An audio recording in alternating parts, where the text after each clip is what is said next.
Welcome to my kitchen everyone. आज चाहिँ मैले गिलो चटपटीको रेसिपी लिएर आएको छु। ल आउनुहोस् सँगै बनाऊ। सुरुमा मैले जिरा र धनियाँलाई चाहिँ मजाले भुटेर लिएको छु र यसलाई ग्राइन्डरमा ग्राइन्ड गरेर मसला तयार पारेको छु। त्यस पछाडि हामीले तयार पार्नुपर्ने हुन्छ सस। अब ससको लागि चाहिँ मैले एउटा प्यानमा 1 चम्ची मैदा हालेर मजाले चलाइदिएँ।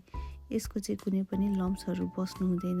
त्यही भएको भएर हामीले चलाइ पकाउनु पर्ने हुन्छ। मैले चाहिँ फुड कलर 1 चिम्ची लिएको छु।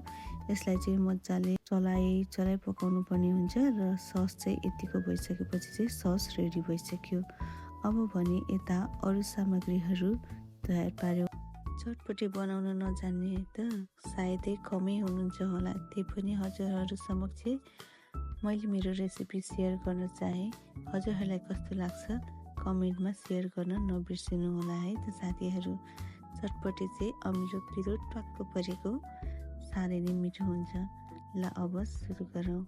मैले चाहिँ एउटा बलमा वाइ हालेँ बदाम, हरियो भुटेको मटर, त्यस पछाडि खोर्सानी र अघि बनाएको चटपटी मसला, स्वादअनुसार नुन, धुलो मसला, धुलो खोर्सानी। अब चाहिँ आलु, यो चना, गाजर, काँक्रो, प्याज, टमाटर र अन्त्यमा धनियाँ हाले र साथै अघि हामीले बनाएको ससलाई पनि हाल्यो र लास्टमा भुजा हाल्ने र मजाले यसलाई चलाइदिने।